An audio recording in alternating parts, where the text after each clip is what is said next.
Welcome to a play-by-play review. I'm your host Henry, and it's finally time to talk about some video games again. This episode is going to be a little different, I think, from my usual style, especially compared to my recap stuff, where I'm just kind of going over some facts about a week, or a lot of my previous deep dives, where I'm kind of focusing on a really specific topic and just kind of rambling through like a plot summary or my thoughts on something. This one's kind of more like also kind of thoughts on something, but it's more of a anecdotal dive into some history about video games, specifically from kind of the early to mid 2000s till basically about present day.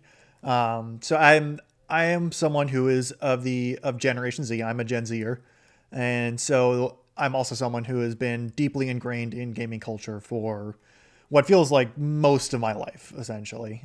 So this is a lot of this is not just me talking about stuff I can watch from a distance. Like I lived through a lot of this. I say like it sounds a lot more dramatic than it actually is, but it's this is a lot of stuff that's like I got to see, experience firsthand and like just see how a lot of these games really like affected both my generation and really just like gaming culture as a whole.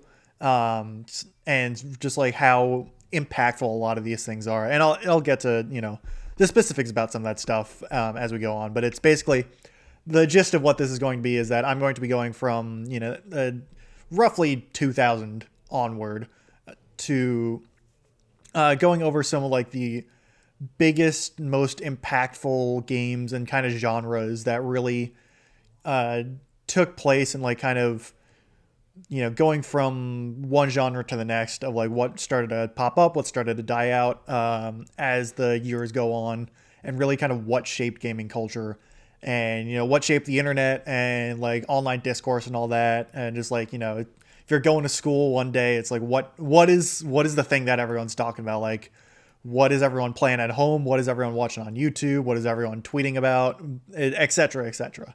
Because there's a lot that I won't be able to cover as well, and there's probably some that I'm going to forget as well.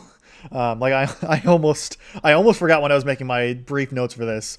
I almost forgot Skyrim when I was going for the section I'm going to get to with that. I almost forgot it, and that would have been bad because Skyrim is very big. But I'll get to that later.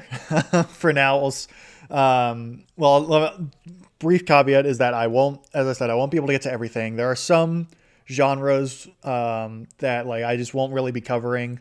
This is also mostly multiplayer types of games. Like single player games have their limelight, and can outside of a few here and there, it's almost all these are multiplayer based, and I'm someone who's more of a single player gamer, so it's like I could definitely be listing like game after game after game to like really go on with these years, but this is not that type of recap.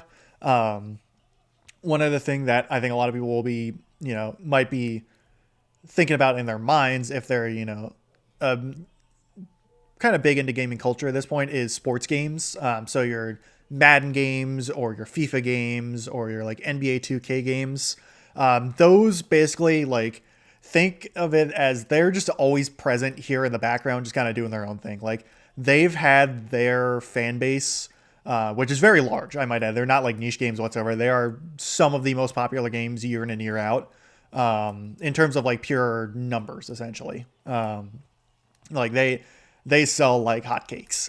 And this has been a constant since like maybe the late 90s, definitely the early 2000s. Like this is sports games, like your Madden games and your FIFA games, like they're always here. They're always just kind of doing their own thing.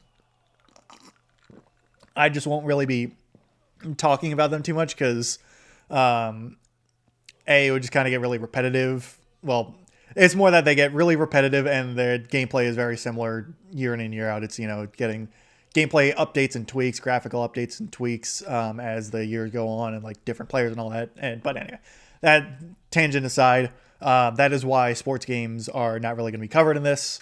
And I will get at the end of this, I will also go over some games and genres that I don't cover that are certainly there, and I think you could probably make a case for some of them. But overall, these are the ones that, in my opinion, this is a very well, I'd say partly subjective, partly objective. I would say, and like I'm looking at from my perspective, but also some like going over a lot of like what I think everyone could say was really popular at the time. Anyway, this way too long of a preamble is over. Let me get straight into the meat and bones of things. So cast your minds back to the early 2000s. It was an interesting time. I was very young at the time, so I don't remember everything. But what I do know, both from at the time, let me take a sip of water real quick because my throat's getting a little scratchy. I think because I had an Oreo right before this. But in terms of the gaming sphere as a whole, you could say there. Quick context, is I know not everyone that listens to me is a hardcore gamer. In terms of like how you play your games, there's usually four-ish major ways. You have your three console companies and PC. PC being like Mac, Windows. It's kind of its own thing. As for the consoles, you have Sony consoles, which are the PlayStation generations, Nintendo, and Microsoft. So early 2000s, it's PCs just kind of doing its own thing. Sony has the PlayStation 2 at this point. I don't remember exactly the year it got released. I think it was kind of around like 2003, 2004, I want to say. Nintendo has its GameCube, and Microsoft has the original Xbox. So that's I think that's the sixth generation of consoles. Might be seventh. I need to refresh myself on that. But that's not super important at the moment. I'm not going to be on like console by console in this, but so with these console generations, you have a lot of, it's kind of almost at this point, almost a transition period in like what was really big at the time. There's a lot of like, at this point in time, technology was advancing really, really quickly in terms of, well, both in general and also like, especially in the gaming sphere, the transition to three-dimensional games from 2D was like really full in force. And so you see a lot of different like genres start to explode. The two that kind of prop up in the 2000s, really just this whole decade, I would say, are first-person shooters and massively multiplayer online games, or MMOs. You could also say massively multiplayer online role-playing games, or MMORPGs, and that's really a subset, but I'm just kind of looping them in with these. So first-person shooters, or FPSs, they've not been a new thing in, like, they didn't start in the year 2000. They started back in the 90s with kind of Castle Wolfenstein, Doom, those type of games, which were still using like 2D sprites and stuff like that, but with more 3D-ish technology. And as technology developed and, transitioning from 2D like sprites and maps and all that to full 3D models and 3D environments, first-person shooters started to really find their form. You could go back to like Team Fortress Classic and Quake and the old Counter-Strike games for stuff developed by Valve and like Half-Life as well for PC. But in terms of like and not to diminish those games at all, because those were all very important, but like for the FPS genre, where it like really started to explode, especially like just as a global phenomenon, was with the Halo games. Halo is still a very popular franchise, but in its heyday back in the 2000s when it started out, it was absurdly popular. So Halo Combat Evolved comes out in the early 2000s, and it was good, but it got really improved on with Halo 2 in 2004. And because Halo 2 also introduced, well, I don't know if it introduced, but really perfected at the time, online multiplayer for first-person shooters. And I was a little young to like get into the old Halos, like the peak Halos, you could say. And I was also like, it took me a little bit to get into like FPSs and a lot of these types of games. So I was going to be late to the party anyway. But I certainly knew plenty of people when I was a kid who were really big into Halo. My cousin, especially, he was older than me, and he was a big Halo nerd. And so, yeah, I got a little bit of an experience through him for what Halo kind of was, and just kind of knowing like yeah, it is a really big thing. So like, you get Halo 2, Halo 3 in 2007, Halo Reach in 2010, and Halo 3 ODST in 2009. Those four games kind of as a whole made up this like Mount Rushmore of Halo, you could say. I know some like Halo fans can certainly they will mix and match like what's their favorite Halo game, but like this was it was so popular at the time. Like I've seen like on Twitter the like post of the Halo 3 like gaming map of like where gamers are all located like all over the world of like who's playing at the same time, and it was like tens of millions of people playing, or like over 10 million people at the same time playing Halo 3 at once or something like that. It might not have been that much, but it was an absurdly large number, and it was everywhere. Like everyone was playing Halo 2, Halo 3, and even Halo Reach later on. It was incredibly popular because it captured such a good like the gameplay itself was really good. The gunplay was really it just felt right. Like I've played Halo games since I like I said I wasn't in there in the heyday, but like I played a Halo game in my time, so I know like what it kind of feels like. But it just feels right, and even just in the multiplayer, you get the classic red versus blue kind of you know team based matchups. There are plenty of game modes like you get Capture the Flag, King of the Hill. The Halo announcer with your like flag taken, flag stolen, or whatever it was, and then also like the kill-tacular, kill-trocity, and all that. It just captured that niche that was, or not even a niche because it was really popular, but it captured that itch that people were really starting to crave of these like team-based FPS, and even like solo, just like doing a team, or not even a team deathmatch, but like a King of the Hill style where you're playing one against everyone. Halo kind of started that like the modern genre of FPS, as you could say. Like their combat controls, like what people like. Basically, you play any first person game nowadays on console, not on PC. So like you have a controller in your hand. Pretty much every controller has two analog sticks, like one on the left, one on the right. Pretty much any game nowadays you'll use your left analog stick to move, like move your character in space, and then you use your right analog stick to move the camera around. So it's like your left is controlling your feet, your right is controlling your head, essentially.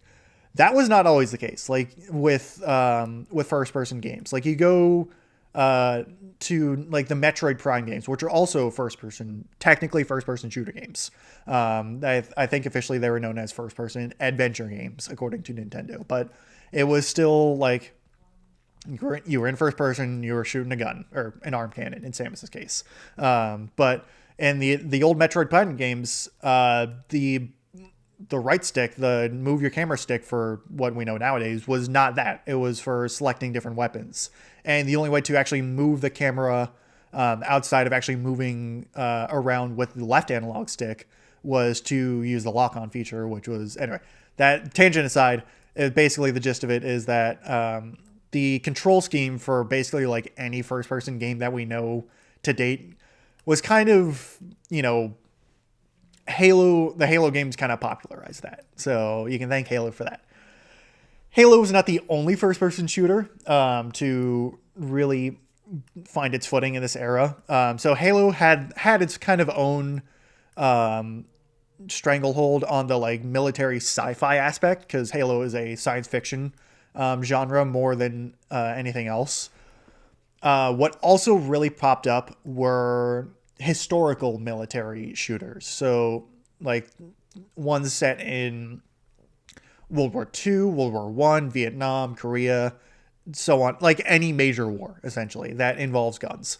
And so you can get like your it started out kind of with the Medal of Honor series, which was actually helped made by Steven Spielberg, the famous director who has made every movie ever. It feels like half the time, but yeah, like your Indiana Jones, E.T., Jaws, etc., etc., etc. He helped develop the Medal of Honor series, which was one of the original like World War II era first-person shooter games. Also around this time, the Battlefield games started out, and what kind of the next series that I'm going to be talking about is the Call of Duty games. Now, Call of Duty took a little bit to get going. It's the first three games were all World War II era, and they were fine, but kind of outclassed by the Medal of Honor games, you could say. It took until 2007 and a complete directional shift in Call of Duty to really find their footing. So in 2007, Call of Duty shifted from a World War II era game series to a modern game series with Call of Duty 4 Modern Warfare. And to say this was a good decision for the Call of Duty devs would be a bit of an understatement. In fact, a massive understatement. As Call of Duty shift into a more modern setting with the Modern Warfare games, Modern Warfare 4 or Call of Duty 4 Modern Warfare, and then the subsequent Call of Duty Modern Warfare 2 and Call of Duty Modern Warfare 3 in 2009 and 2010 respectively, making up the Modern Warfare trilogy. They were really, really good, to say the least. And then to also add on to this, the Call of Duty Black Ops 1 and Black Ops 2 games in 2010 and 2012, they were the highest selling games basically for Modern Warfare 2 through Black Ops 2. So 2009, 2010, 2011, 2012 with Modern Warfare 2, Black Ops 1, Modern Warfare 3, Black Ops 2. All four of those were the highest selling video games of the year. And it was like not even close. Like to be just around the internet around this time, like pretty much anyone you knew that was like had an Xbox or had a PlayStation or like had a PC was playing usually Modern Warfare. Like Modern Warfare 2, Modern Warfare 3, Black Ops 2, Black Ops 1. Really like it felt more like mostly like Modern Warfare 2 and Modern Warfare 3, but it was like everyone was playing it. Like it was so popular. And this is also around the time when YouTube and the start of content creation really kicked off. Like a lot of gaming YouTube got its start in this era of like Call of Duty, like just anything in Call of Duty related. Like you get your trick shot montages, like you get your ninja diffuses, your noob tube montages, your trolling montages. Like back when trolling was the thing to do, it was this and one game that I'm going to get to a little bit later was also big into trolling. But like Modern Warfare games and just Call of Duty games in general, like doing just random stupid stuff in a lobby to just get like and they just to get people to react both in game and then in videos later was just the thing to do at the time. And so like you look at a lot of like my thought is the Vanoss gaming crew. So they're YouTube Vanoss especially was someone who I watch, and while he's I wouldn't say he's like still quite as popular as he was in his heyday, he still has like 25 million subscribers or something on YouTube. Like you couldn't go anywhere on YouTube at the time without seeing like an MLG quick scope montage. You got like Snoop Dogg edits and like Doritos MLG stuff like that. It was like late 2000s, early 2010s internet personified was like all of the like memes and stuff from that era, like almost certainly was going to be involved with Call of Duty. Like your mom get the camera, or like, oh baby, a triple, or like just various like memes that have stood the test of time almost got their start here in Call of Duty. And that's like personal anecdotes of like being kind of engrossed in internet culture and meme culture like in the 2010s. Like I was a little late to the party of these. I actually don't own a single Call of Duty game. I played a few here and there, like at friends' houses and whatnot, but like I still know the like I've seen videos of the Call of Duty lobbies from this era, and oh boy, I would never want to repeat the things said in those because cancel culture would come for me in a nanosecond. But yeah, it was basically the gist of it is that Call of Duty and first person shooters around this time were really really popular because it was something you could like come home from after like a day of like a day at school or a day at work, hop on to like your just like your local lobby and go play like a gun game or just like a cap like a I don't know whatever because I haven't played Call of Duty games that much. I'm not gonna pretend like I know it, but you just play a match of Call of Duty and go yell at some like 40-year-old construction worker who just got off work as well with no repercussions. That's like the peak Call of Duty experience, you could almost say. So one last, sorry, it's just always amuses me when I like just think back of like how absurd some of these like various Call of Duty and like just the shenanigans people got up to around this time. But to wrap off the 2000s, one other basically like it felt like if you weren't playing a first person shooter at this time and you also weren't like a Nintendo person who like was off doing their own thing, you were almost certainly playing an MMO. And almost like you could almost guarantee that that MMO was going to be World of Warcraft because like Call of Duty and Halo that had captured a generation at this time, World of Warcraft was also something that captured literally tens of millions of people.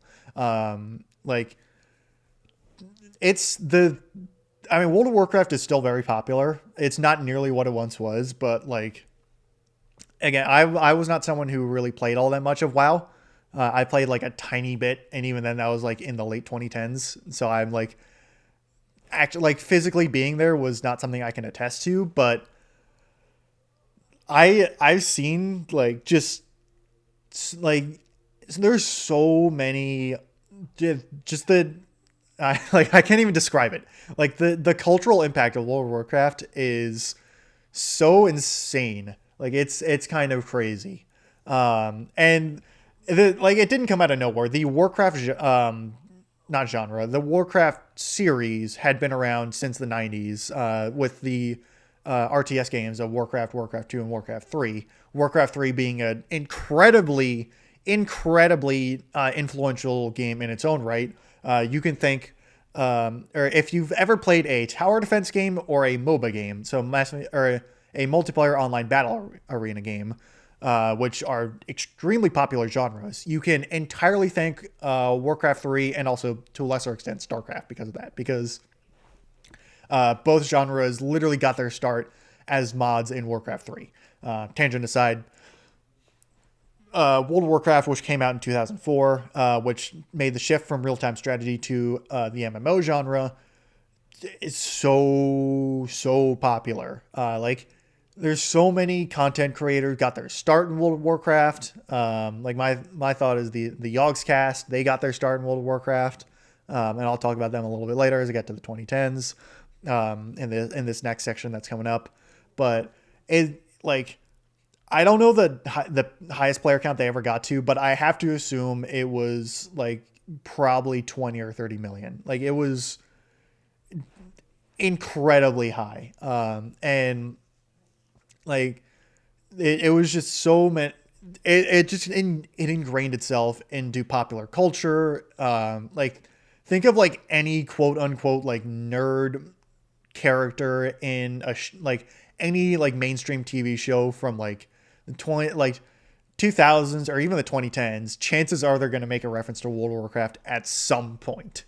And it's still very popular. It's not quite what it once was, but like just it was ingrained in so many people's minds, like your raid knights and your raid bosses and horde versus alliance, and just like get your subscription to WoW and all that, and like looking forward to the latest expansion pass, or yeah, well, not expansion pass, but next expansion trailer. So like Wrath of the Lich King or something like that. It like it's hard to describe just how much of a like hold on nerd culture World of Warcraft had in its heyday. It like I'd honestly argue it's second to none, and just like how deep its claws would sink into people. Like even with games past and present, it's hard to compare World of Warcraft to anything else. So after this, though, as the 2010s really started to roll around, MMO like this. I'm not saying that these genres died off or anything like that. That like Call of Duty games are basically still the highest selling individual games like every year because they've released one every year, and they're still sell incredibly well and all that. And MMOs, even besides World of Warcraft, so like you could say some like RuneScape, or like nowadays some like Final Fantasy 14 are still very popular. Final Fantasy 14, especially over the past couple years, has been very, very popular. But in terms of the genre shifts, I felt like, because it feels like over the span of like every couple of years or so, like every 4 or 5 years, it feels like a new genre kind of comes to the forefront. And that's kind of what this rambling session is of an episode, is kind of looking through all these different genres. So we get to the early 2010s. And really I wanted to say kind of around 2012 and especially 2013. We see a big shift in like what is kind of catching everyone's like getting being that cultural zeitgeist, you could say, because that used to be the FPS and the MMO of the 2000s. Because at this time, Call of Duty, which was like, well, both Call of Duty and Halo, which were like the top two FPSs, you could say, started to go on a downturn, like with Ghosts and Advanced Warfare for Call of Duty, and then like Halo 4 and Halo 5 for that genre, or for that series. What picked up the slack, though, was the sandbox game. And this is kind of, it's a bit of a broad sense, but it's basically, it can be multiplayer or single player, but it's basically you get plopped in a world that's usually very open, could be procedurally generated, and there can be direction, there can also be no direction, but there's a ton of player choice. And it's basically like you're a kid in a sandbox on the playground. There's so many different things to do. You can go anywhere you want. There's like very little supervision, and it's like you can make your own fun essentially. And there are many, many games in this genre that came up around this time. And I'm really focusing on three here. And three very, very different games. So the first I mentioned before was Skyrim, the Elder Scrolls V Skyrim.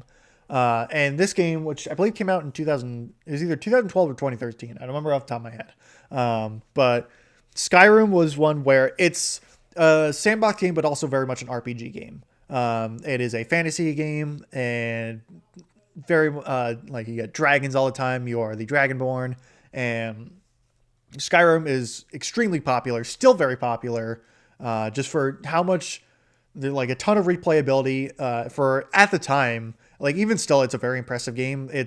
I mean, compared to a lot of games nowadays, it like definitely lacks in some areas, but for 2012, 2013, I think it's 2013 is when it came out.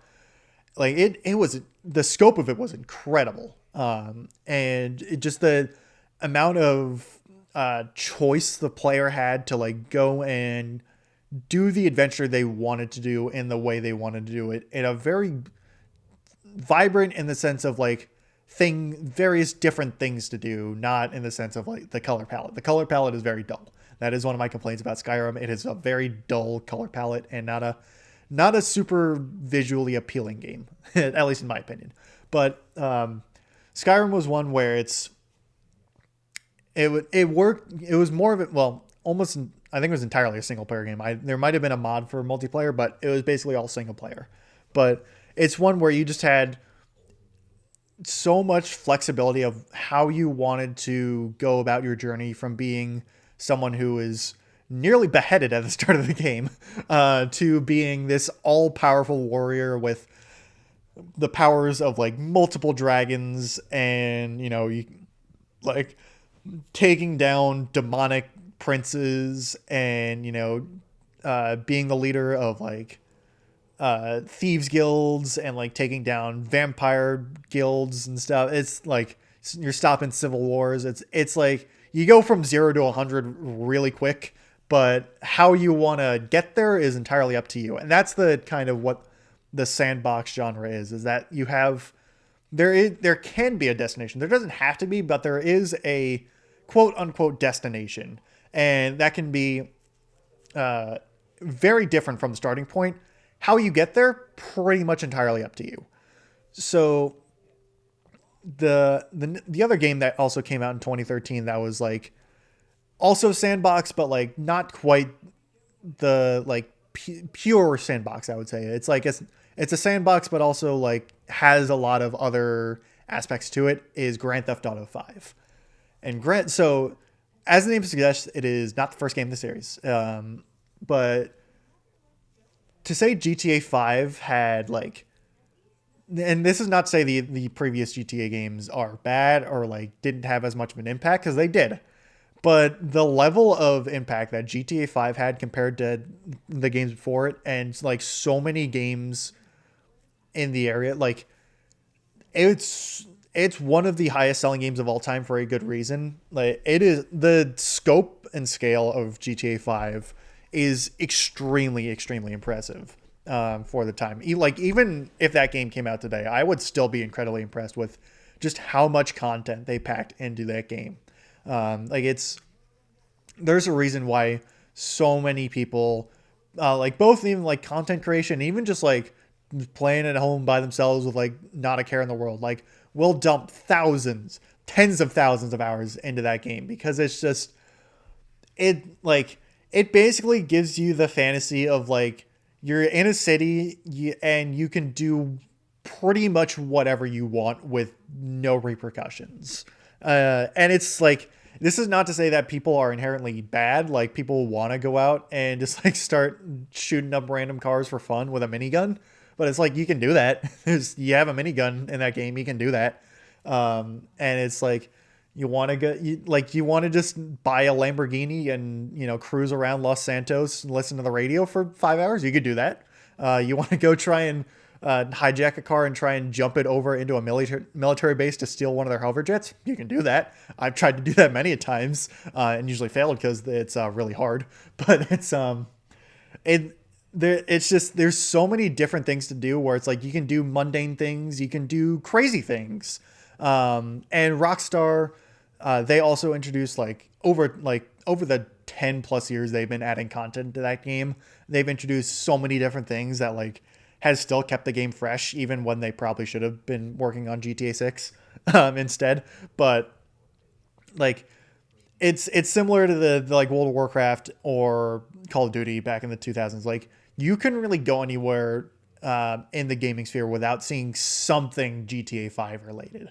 And this is also like when content creation really started to explode around this time. And GTA 5 was one of the things, I wouldn't say it was like the forefront, because I'm going to get to what was the forefront of gaming content creation around this time next in my last like major sandbox game. But and the keen eye of you or keen ear of you might be able to pick up on where I'm going. But like again, there's just so many like content creators kind of got their start with GTA 5, and it was just like it was something so easy to like just sit down for a couple hours with some friends and just have some fun. Just random stuff that you could do. And it was really kind of, even if there's a story to the game, and it was still, you were limited in some aspects of what you could do. It was still very much like you had so much freedom to kind of do what you wanted. And there's like, it's just a big open world of just doing things that you want to do without a care in the world and without that many limitations. And with GTA 5, it was like, set in a familiar to most people, in a setting familiar to most people, and just like I mean, it was largely based on like Los Angeles, Santa Monica, in like just the modern day. So it's like it's a setting that people can like easily like just immediately adapt to. Like you don't need to understand what a car does or like a tattoo parlor does or anything like that. I don't know why that's the first thing that came to mind, but you know, the learning curve wasn't really like trying to figure out what kind of world you're in. It's like it was more, what can I do in this world? But what more so, even more so than GTA 5, what really encompassed the sandbox genre at this time. And this is not to say that the sandbox genre, didn't exist before this. It did not. But it really took off around this time. Was a little game made out of blocks called Minecraft. And this is something that more so than a lot of the other games so far on this list, I can talk. I have a lot of personal experience with Minecraft because I was a Minecraft kid. I still play a lot of Minecraft, not as much as I used to, but I played so much Minecraft back in the day. And to say this game had a cultural impact would be a massive understatement. It is the best selling game of all time for a very good reason. And deep down, Minecraft is an extremely simple game. Like visually, very simple. Gameplay wise, very simple. Objective wise, very simple. Like there is a quote unquote end to the game where you beat the Ender Dragon. It is literally called the End or Dragon, and you get the roll credits, which is like in most games you play. It's once you get to the credits, that's where the game quote unquote ends. Like you've beaten the game more so. And that's not to say every game where you reach the credits is the end. Minecraft is not one of them, but it's very much so the quote unquote end of the game is not really what you strive for most of the time.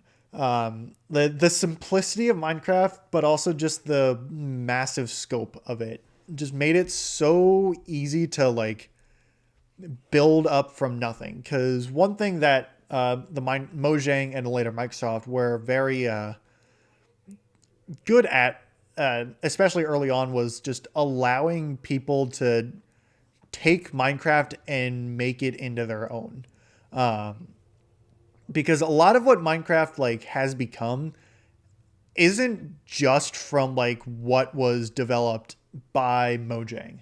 And then I will say Microsoft, but really I'm just gonna say Mojang from now on as the developers of Minecraft, where it's like the base game essentially that they created was very good and extremely popular, but it was the community that got created around it that really took it into the next level. Both on the side of like actually creating like servers and like various, ideas from it, and then also content creation, because I think more so than really any other game up to this point, and really any other game, period. Outside of maybe one that I'll get to when I reach 2018. Minecraft YouTube, especially, because when I say content creation, I'm largely talking about YouTube, since it's a very, like, they're very intrinsically linked, gaming and YouTube. And Minecraft YouTube was like, the popularity of it at the time was like so insane compared to really anything else. Like your Call of Duty YouTubers, or like your Halo YouTubers, or World of Warcraft YouTubers, or like GTA, or like any other game up until this point, they were very popular in some aspects. Like your Vanoss Gaming or whatever. Like or like even Markiplier, who wasn't like, or PewDiePie, who I wouldn't say neither of them were like big into Minecraft. They were very big, but just the sheer amount of incredibly popular Minecraft YouTubers that started out in like the early to mid 2010s, I would say, was like you could fill lists of like hundreds and still get to people with millions of subscribers. Like it was just the amount of people that were creative and like just understood how to make good content from the game. Since it was very simple, and it was like just using the game to like elevate their creativity was just extremely impressive, and also just a very just evidence of like how well Minecraft worked for the kind of culture at the time, and like how it was able to just really capture not even just a generation, but really just an entire like just really capture humanity almost. Like I I know that's like a big scope, but like it's hard to deny like how massive Minecraft has become of a game. Like it's still absurdly popular. Like it had its first in the Minecraft movie that came out this year. It like still absurdly popular. I mean, you could say if it's actually a good movie or not. That's up to you. But in terms of sheer numbers, very popular. And it's like the cult or not the cult, the like memes of that essentially for lack of a better term has entirely infected a new generation. Generation Alpha, go around to any kid under like 10 years old and mention chicken jockey or Steve's lava chicken, and they're just gonna like activates them like a sleeper cell basically. They'll just go absolutely nuts. I have a niece and nephew around like in Generation Alpha who have seen the Minecraft movie, and it's like I swear it's you say like you quote the Minecraft movie to them, or you say now it's like you say 6-7 to them, and they'll just go bonkers. It's kind of, I mean, I say it's kind of scary, but like I feel like everyone in my generation was like we were all quoting Vines back in the day, and quoting various Minecraft YouTubers. Like everyone was singing like Revenge by Captain Sparkles. It was anyway. Tangent aside, it's basically Minecraft has been everlasting almost, even with like the downward trend it had in like late 2010s where the content machine started to shift away. It's still very popular, and really just Minecraft basically it's hard to really state how massive of a game Minecraft is, where it's like it's just become its own thing, almost like separate from the rest of gaming. Like it's Minecraft. Like there's gaming and then there's Minecraft, basically. Like it's just ridiculous. So that was kind of a little too long on sandboxes, but like some of these games were really, really, really popular. So there's a couple other sandboxes I just want to touch on. Just a couple of these are personal preference. So Terraria and Starbound for like the 2D sandbox. I really like those games. They're very fun. Definitely not nearly as popular, but I just want to shout out both of them. But you could also kind of see not necessarily the downfall of sandbox games, but like you could start to see where the reach started to overextend however that expression goes, where it's like the ideas of the sandbox game weren't quite as like the technology wasn't and the development time wasn't quite there yet, mainly with No Man's Sky in 2016, where if you don't know, it was this sandbox style game where you're set in a procedurally generated universe of different planets. You have your own spaceship, and you could like travel to different planets, and they're all like different and vibrant with like undiscovered things, and you could like name them if they're undiscovered, and it was like it would be in a multiplayer world or something. Basically, I think it was at like E3 2015 or something like that. I don't remember exactly, but the main developer of No Man's Sky basically went up on stage and like showed off some like teaser trailers for it and made a bunch of huge promises that were when the game came out were not delivered in the slightest. Like No Man's Sky's release was incredibly disappointing, and it released with like a fraction of the content promised, and it was this like I wouldn't necessarily say the first time, but it was like this really major point in gaming history where it's like a game would promise so much and looked like it was going to deliver so much for a genre that was like had been so promising for so long, and it just didn't deliver in the slightest, and it really hurt the trust of gamers for a good long while.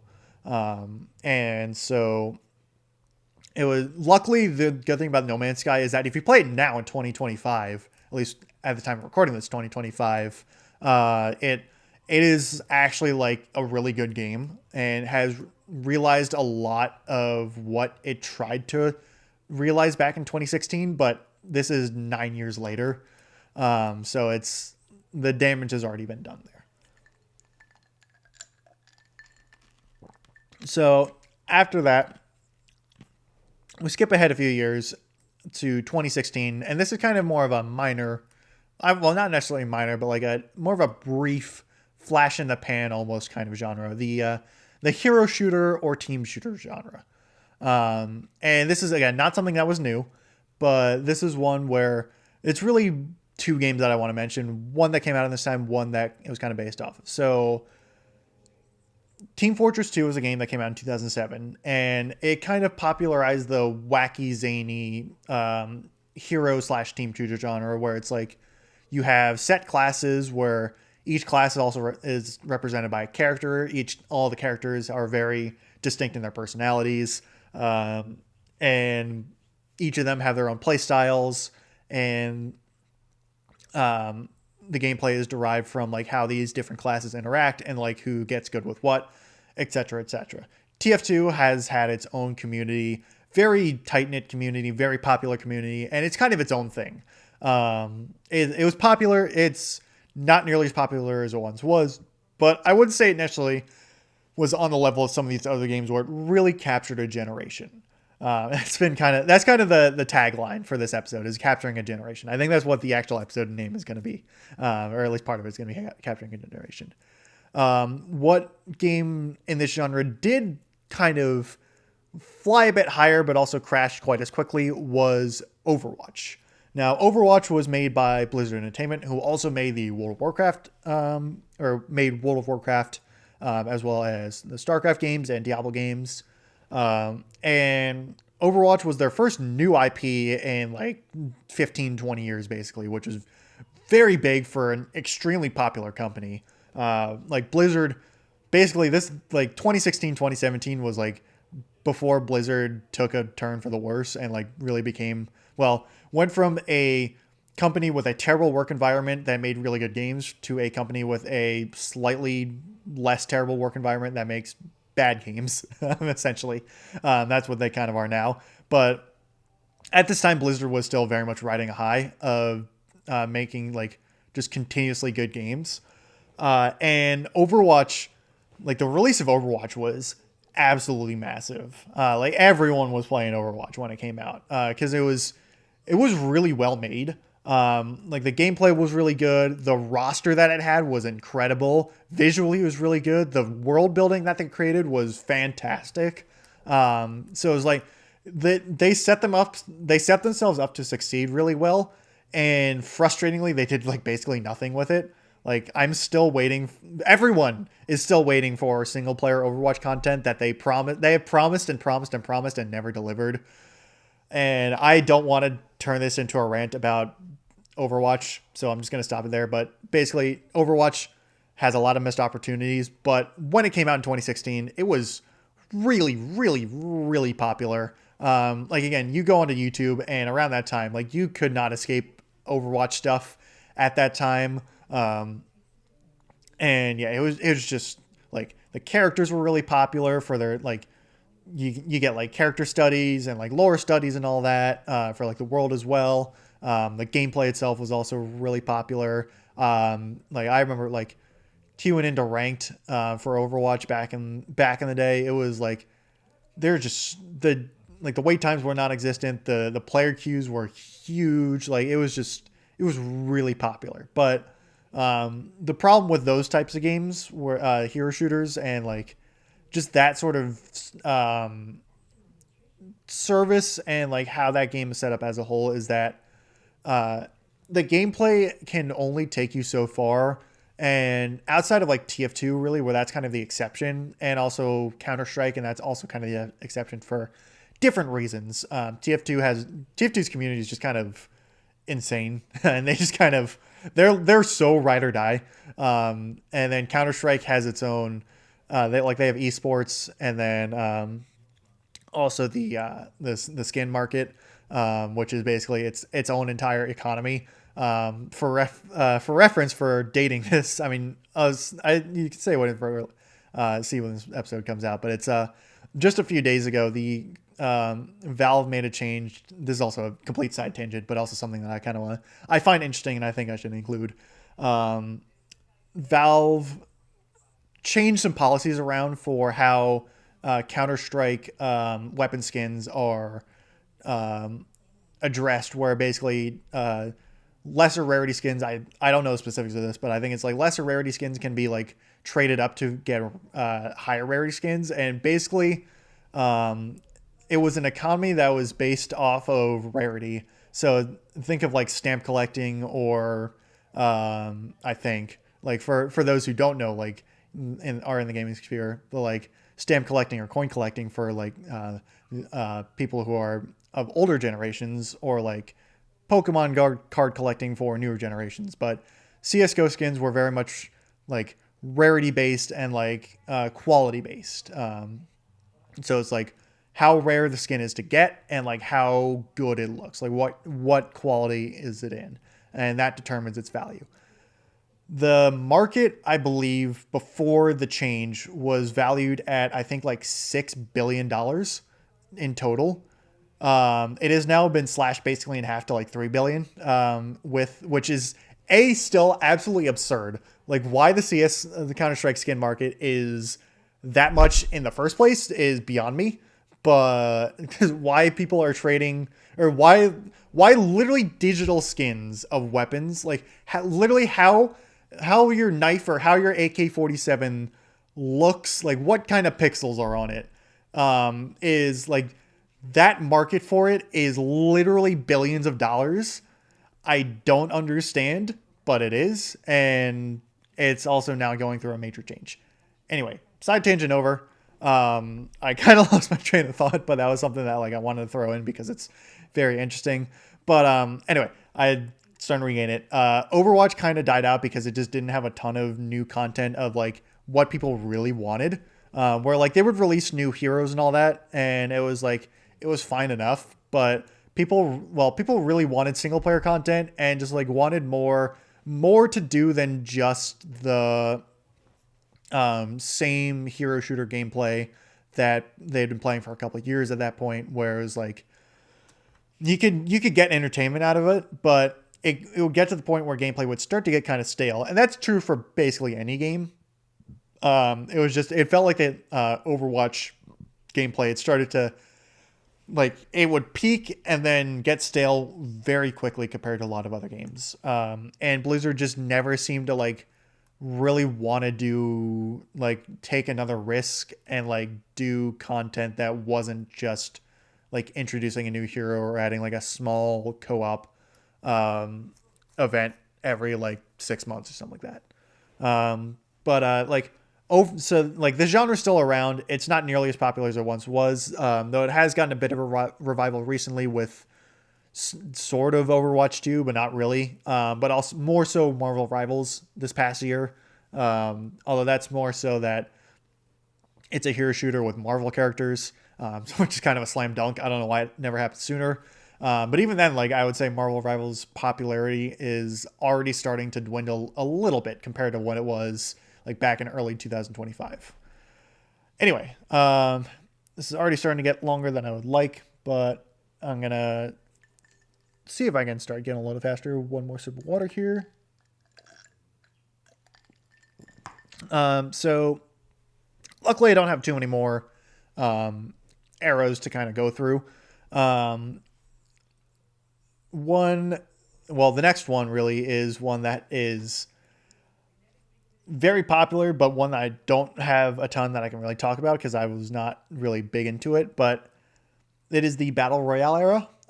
And so the concept of the Battle Royale game mode, I would say, or like game mode, we'll say that, was not new by 2018, which is the date I'm going to be focusing on. It was, I don't really know like the first ever quote unquote Battle Royale game. You could say like maybe Quake, I want to say, is probably something like that, but it started to grow in popularity in the 2010s with DayZ, H1Z1, and then PlayerUnknown's Battlegrounds, or PUBG. PUBG came out in 2017. and that started to really pick things up. Um, but I think for those that do know about battle, like, or for those that are, ingrained in gaming culture and like, know what some of the most popular battle royale games are, they can kind of predict where this is going. But in 2018, a game called Fortnite Save the World, which was at that point a zombie survival kind of builder co-op game, decided to dip their hands in the battle royale genre with the creating a new game mode for their free-to-play game.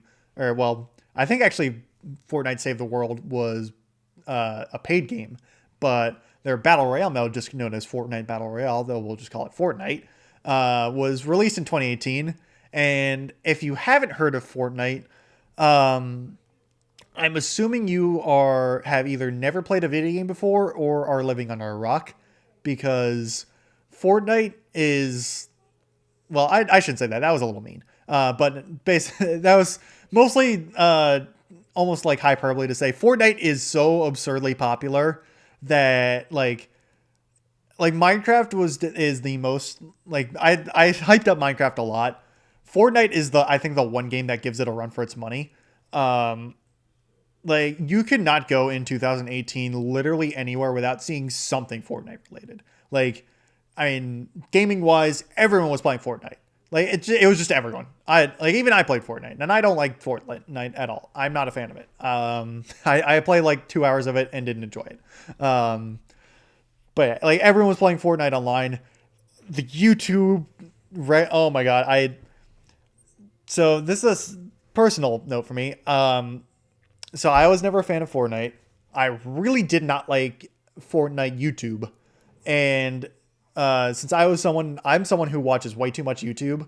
Uh, when Fortnite got really popular, every single video it felt like was just the most bog standard generic Fortnite clickbait YouTube video thumbnail ever. Like, it was like, you get your red circles, your pointed arrows, your like bolded asterisk titles that like make no sense. You get your content creator with the like screaming like face, like it's like they're acting like the most surprised in the world for like a golden scar popping out of a chest.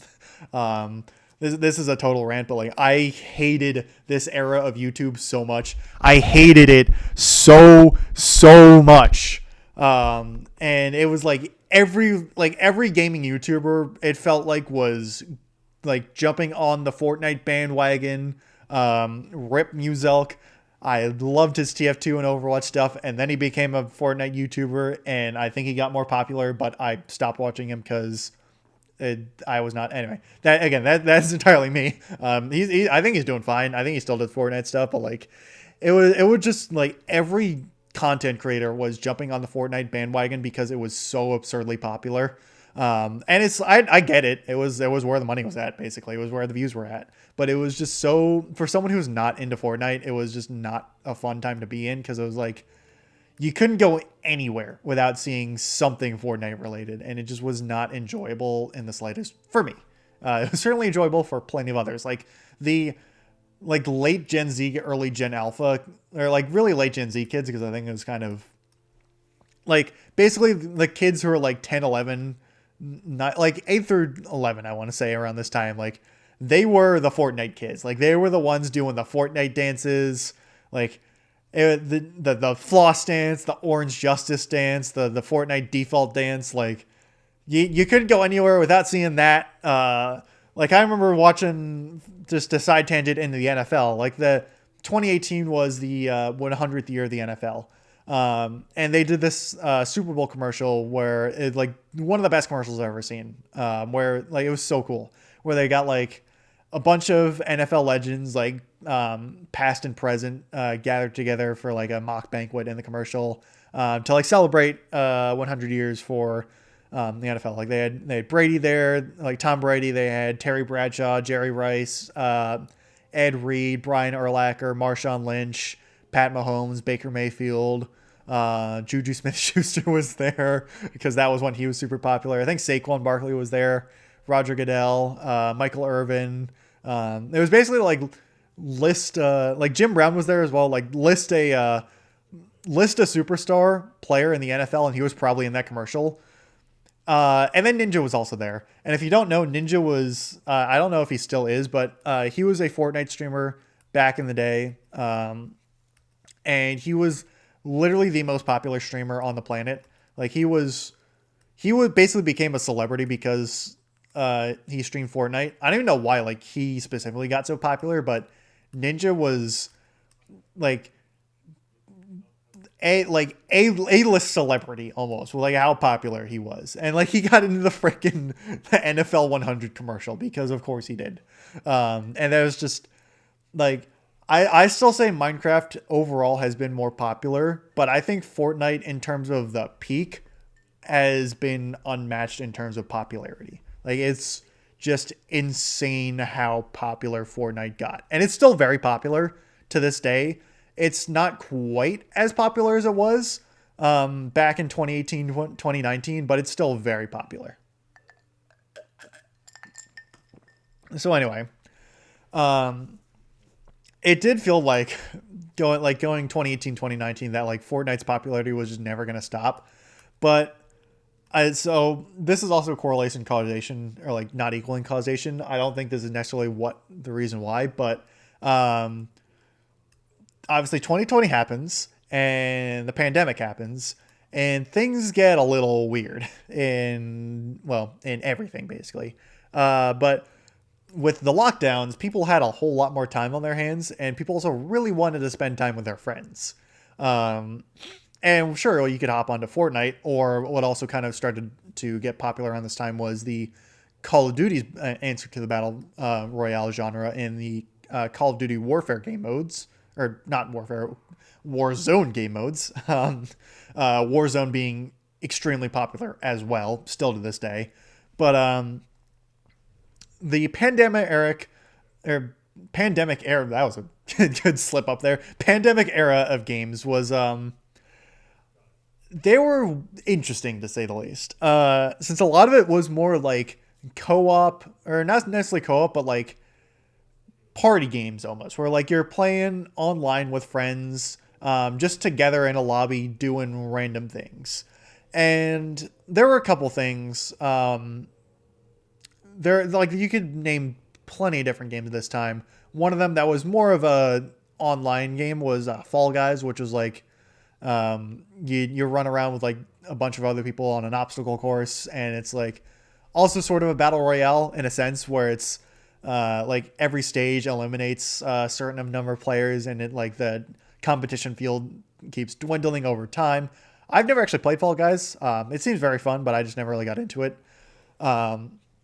But one game I think I and basically everyone else during the pandemic played at some point was the one, the only Among Us. And for those who don't know what Among Us is, I don't really have an easy way to explain it. It is a social deduction game where you play as these cartoonish little blobs of astronauts on 3 different spaceships. It's actually very much inspired by John Carpenter's The Thing. Although I think his movie is also based on a book, but it's basically like depending on the size of the lobby, 1 or 2 of the crewmates that you play as are imposters. They are alien creatures looking to kill the rest of the crewmates, the good guys essentially. If they kill enough, they win. And anyway, if the crewmates choose to vote, they can try and use social deduction to try and figure out who the imposter is, and if they do, they vote him out. And yeah, anyway, that didn't really mean to summarize what Among Us is, but it's a social deduction game with a bit of like inspiration from The Thing. And so I think almost more so than any other game on this list that I've done, it's up there in terms of like how influential it was really, especially on like meme culture, because like you couldn't go anywhere in the pandemic. Like you can go on like any online space or like anywhere after the restrictions started to get lifted, and like everyone was in quoting like, sus, like Sussy Baka, the imposter, Amogus, like it, the just the meme culture surrounding Among Us was absurdly just popular, and also just incredibly brain rotty, and it was hilariously annoying. I would say it was very fun, but also like, man, some of that stuff got really old really quickly. But yeah, Among Us was really popular for its time. It's definitely like faded significantly in popularity with the lift with restrictions being lifted, where like everyone's not stuck at home anymore. People still play it a bunch, but it's not nearly. It doesn't have the benefit. Well, I don't really want to say benefit of the pandemic, because pandemic's not a good thing at all. But I think you get what I mean. It's Among Us was something else, and it was kind of that peak of the like social deduction kind of type of game that really dominated what I felt like the pandemic era, where it was like really you're either playing that or like Fortnite or Warzone, because like battle royale games were still very much popular at this time, and like they still are, but like it was either that or you're playing something like Among Us, and that was like what got a lot of people through the pandemic, was just hopping on a Discord call with your friends and playing Among Us and yelling at each other for a couple hours about who's sus and who's not, who gets voted out, vote to kick, essentially. And yeah, there's that. So that brings us to the last and current era of games. And again, battle royale still very popular. Fortnite, Warzone still kind of, they're still extremely popular. But one other genre that's kind of taken off now, which kind of I feel like almost evolved from the like social deduction, and like those types of games from the pandemic, is the sort of co-op. And one term that I saw on that a lot, I and a lot of other people saw on Twitter, that is accurate, if annoying term to describe it, the friend slap genre, which is, and I like the original poster who made it, I think was very much trying to be derogatory towards it, where it's like the argument was that like these gaming companies are just like releasing like cookie cutter 4-player co-op games that like are basically the same game over and over again, with like little differences. So it's like, that's where the slop comes from, and it's the reason why it's friend is that you're playing it with your friends. But I just say it's like it's a co-op game, but it's, and like again, co-op games are not the first thing in the world, but it's like this sort of niche, or it's like you can see almost like a very specific set of it. So my thought is Lethal Company, which came out a couple years ago. Then also Repo, and then also kind of in the same boat, Helldivers 2. So like your 4 or more co-op multiplayer games where it's, you get your group of friends together, and you have a set goal in mind with usually a time limit, and then but also various different ways of how to get around to doing it. And so it's, again, with the content creation, it's very easy for content creation, but it's one where it kind of combines a lot of the aspects we've seen so far in a lot of these genres, where it's like you have a bit of a sandbox where you have so many different avenues of doing things. You have your co-op online base, and then it's just kind of all like, anyway, it's I kind of ran out of similarities off the top of my head, but it's just it felt like, it feels like almost a culmination of a lot of stuff we see so far, where it's just a lot of different genres almost coming together in this sort of co-op, like, and I don't really know like what else to describe it other than co-op games, or like these friend slap games, but it's like they're very fun because it's just you're just getting around with a bunch, you're getting together with a bunch of friends and just messing around basically, because it's half the time you're not even really trying to complete your objective. Like I played a lot of Helldivers over the like last year, not as much this past year, but I played a lot of Helldivers with some of my friends, and it's just like half the time we're not even really like trying too hard. We're just kind of messing around, like just having fun, like not even really like we're playing the game, but we're not playing the game. And I think that's the beauty of a lot of these games where it's like you can, do the objective and try and like min max your builds and like try and, get everything done as efficiently as possible. You don't have to do that. You can just kind of mess around with your friends and just like just completely go off the rails and just do your own thing and still get things done. But it's just kind of there's with the amount of freedom you have in these games, it just makes it so much easier to just have fun with your friends. And I think that's what really helps make these games enjoyable. And like even with a lot of these, like even if a lot of these games are, you could say quote unquote similar, there's still like a lot of them are different enough where it's like you can basically be playing the same way like through these different games, but have very different experiences the whole time.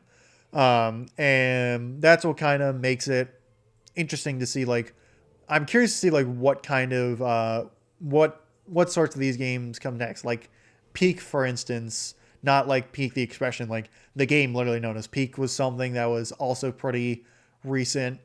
Um, and it's just kind of like interesting to see like where this kind of genre goes next, of like what's the next big co-op friend slop, for or lack of a better term, game to capture everyone's hearts and minds next. But it's basically just my my thoughts on these are, it's that they're not like, I wouldn't say they're as popular as Fortnite or Minecraft, but it's what's I think is capturing the hearts and minds of a lot of people nowadays, of just like looking for a fun time with friends, essentially.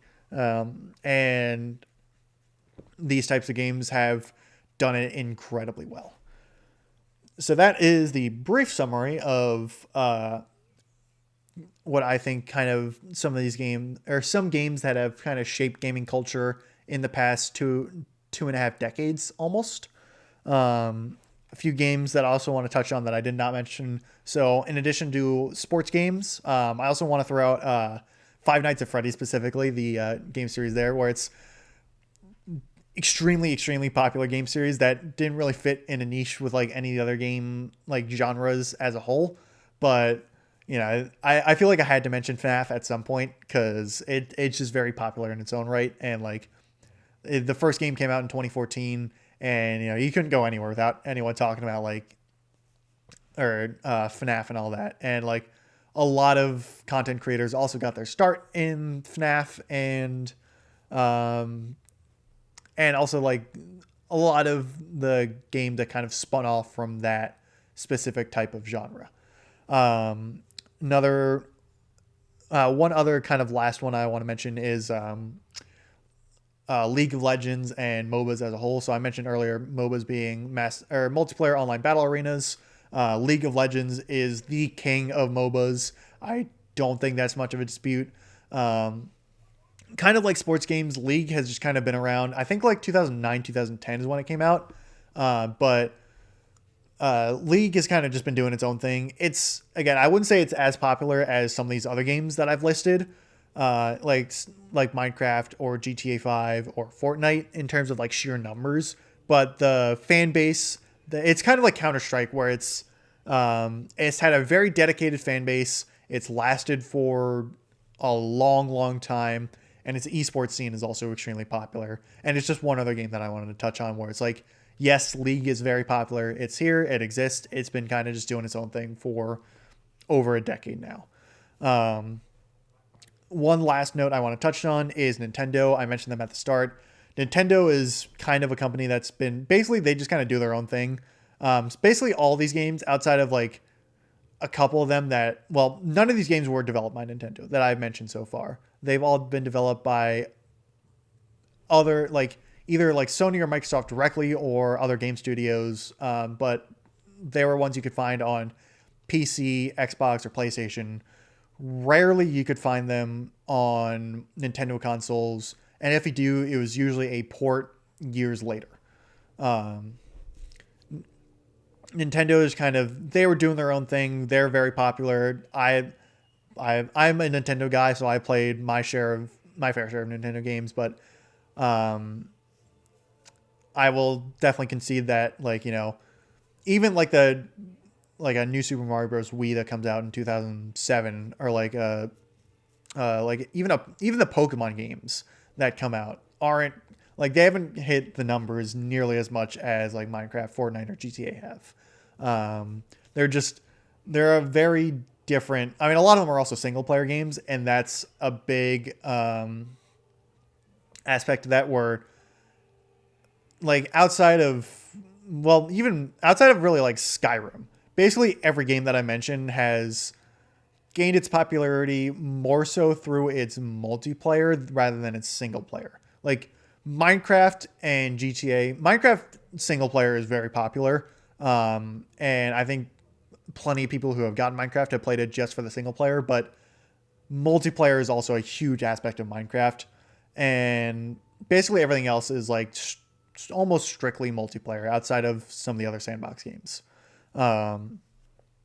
But so that's why, like, a lot of Nintendo games are single player, and basically single player games as a whole. Like, I could throw out so many like The Witcher 3, or like Dragon Age Inquisition, or Elden Ring, like any of the Dark Souls games, or like any of the Assassin's Creed games.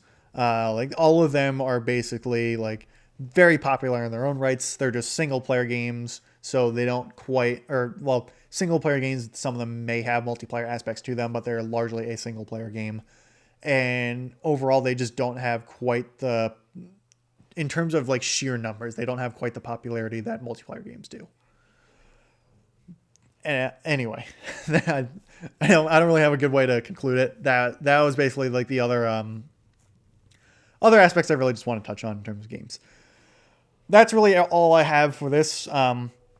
Just a little like personal thing of like, oh yeah, I just want to talk about some games that I thought, like, pretty big and had their what kind of shaped a lot of gaming culture over the past couple decades, and what I think is something I just wanted to touch on for a little bit for here in this kind of hour plus episode. Next episode is going to be the NFL Week 8 recap, which will go up on Tuesday unless something goes wrong, which I certainly hope does it. After that, I'm not sure what I'm going to do next for my episode. I'm trying to get a YouTube channel started. I say trying, it's that I want to do one. I just haven't gotten around to like figuring out how I want to make it and like what kind of content I want to post there. But it's one where the podcast will also be found on my YouTube channel when it eventually gets created. I'll probably also do some shorts, and then also longer term like videos as well. I think so. If you have listened to my Fire Emblem Three Houses story recap, where I said that I was going to do a character-based episode, I think what I want to do is that I'm going to do a YouTube short series on the characters from that game, and then also just characters in general that I would like talk about for a minute plus. I may do an episode anyway, because there's some characters in Fire Emblem and then just in general where I would need to spend a lot more than just a YouTube short on to like really, talk about them. But in general, it's I think that's for now what my plan is going to be for that specific set of content. When that's going to happen is to be determined, because I'm not sure yet. But it is for those of you who are interested in seeing when that's going to happen. I think that's my plan of what I'm going to do. So that does it for this episode. I hope you tune in next time for my NFL recap, and thank you very much for listening.